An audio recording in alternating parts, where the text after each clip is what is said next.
अगर आप भी शेयर मार्केट में इन्वेस्ट करते हो तो ये स्कैम आपको जरूर जानना चाहिए, क्योंकि इस स्कैम ने एलआईसी को भी हिला कर रख दिया है। बात कुछ ऐसी है कि एक कंपनी जिसका नाम राजेश एक्सपोर्ट है, जो कि बिजनेस इंडस्ट्री की सबसे बड़ी कंपनी में से एक है, जिसके फाउंडर राजेश मेहता है। ये कंपनी गोल्ड रिफाइनिंग और गोल्ड ज्वेलरी का इम्पोर्ट और एक्सपोर्ट का बिजनेस करती है। 2015 में इस कंपनी ने स्विट्जरलैंड की एक कंपनी वेलकैम्बी एसए को एक्वायरी किया था। उसके बाद कंपनी का बिजनेस और रिवेन्यू तेजी से बढ़ता हुआ दिखने लगा। लेकिन फिर आया सबसे बड़ा ट्विस्ट। कंपनी ने ये क्लेम किया है कि उसने पिछले कुछ सालों में लगभग 15.5 लाख रुपए का रिवेन्यू जनरेट किया है। अब इतना बड़ा रिवेन्यू देखकर इन्वेस्टर को लगा कंपनी बहुत स्ट्रॉन्ग है और लोगों ने इसमें पैसा लगाना शुरू कर दिया, जिसमें हमारी एलआईसी ने भी लगभग 2000 करोड़ रुपए इन्वेस्ट करे थे।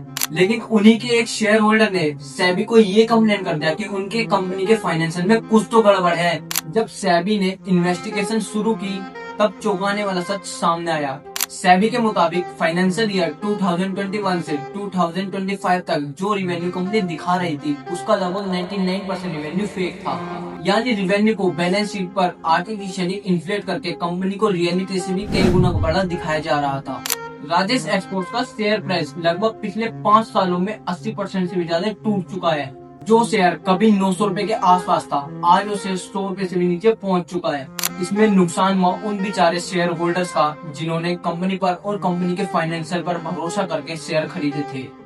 उससे ज्यादा शॉकिंग बात यह है कि इसमें रिटेलर इन्वेस्टर ही नहीं बल्कि एलआईसी जैसे बड़े इंस्टीट्यूशन इन्वेस्टर भी फंसे, जिसके पास इस कंपनी में 2000 करोड़ का इन्वेस्टमेंट था। यानी जब शेयर गिरा तो नुकसान सिर्फ रिटेलर इन्वेस्टर का नहीं बल्कि इनडायरेक्टली पब्लिक के पैसों का भी हुआ। फिलहाल सेबी ने इंटरिम ऑर्डर पास करके प्रमोटर राजेश मेहता पर इन्वेस्टिगेशन लगा दिया है। अब फाइनल ऑर्डर आना बाकी है। लेकिन इस पूरे केस से एक बहुत बड़ी लर्निंग मिलती है। कभी भी बड़े रिवेन्यू या हेडलाइन देकर इन्वेस्ट मत करो। हमेशा कंपनी के फंडामेंटल, फाइनेंशियल और बिजनेस डीपली रिसर्च करो, वरना नंबर के पीछे छुपा सच बहुत महंगा पड़ सकता है। ऐसे ही बिजनेस से रिलेटेड न्यूज पाने के लिए मुझे अभी फॉलो करो।